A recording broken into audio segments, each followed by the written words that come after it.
వి gold trusted gold buyers తాకట్టులో ఉన్న బంగారాన్ని విడిపించి ఈ రోజు ఉన్న మార్కెట్ ధరకే కొనబడును. మరిన్ని వివరాలకు సంప్రదించండి 77107720. జగన్మోహన్ రెడ్డి గారు కరెక్ట్ గా ఎన్నిపోటు చేసిన చంద్రబాబు ఇంకా ఈ రాష్ట్రంలో పరిపాలన చేస్తున్నట్టే మనం అందరూ సిగ్గుపడాలి.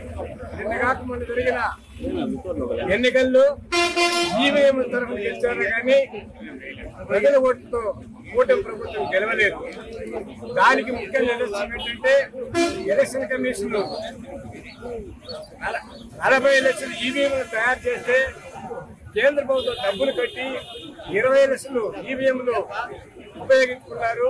మిగతా 20 లక్షల ఈవీఎంలు ఎక్కడ పోయినాయంటే ఇప్పుడు కూడా చెప్పకుండా ఏ రాష్ట్రంలో ఎక్కడ ఉప ఎన్నికలు జరిగినా, బై ఎలక్షన్ జరిగినా, ఇంకో విధంగా ఎలక్షన్ జరిగినా ఆ ఈవీఎంలు ఈ కూటమి ప్రభుత్వం అంటే లేదు కేంద్ర ప్రభుత్వం అంటే వారి దగ్గర పెట్టుకుని మోసం చేస్తూ ఆ ఈవీఎం తరఫు గెలుస్తున్నారు తప్పితే ప్రజలు ఓట్లేసి గెలవటం కాబట్టి వీళ్ళు గెలిచినా గెలవనట్టే ఉండాలి.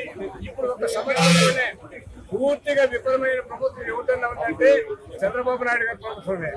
నేను 15 ఏళ్ళు సీఎం అంటాడు. ఈ జగన్మోహన్ రెడ్డి గారి పీరియడ్లో ఈ 4 ఏళ్లలో 5 ఏళ్లలో పుంగనూరు ఏ విధంగా అభివృద్ధి చెందింది, రామచంద్ర రెడ్డి ఏ విధంగా కష్టపడ్డాడు, కిషన్ రెడ్డి ఏ విధంగా కష్టపడ్డాడు మీరు ఒకసారి ఆలోచిస్తే ఇంత అభివృద్ధి కానీ స్వతంత్రం వచ్చినప్పుడు జరిగింటే ఇంతకుముందు ఏమైనా డెవలప్ చేసింటే మన పుంగనూరు బెంగళూరు కన్నా అనేది అయిపోయేది.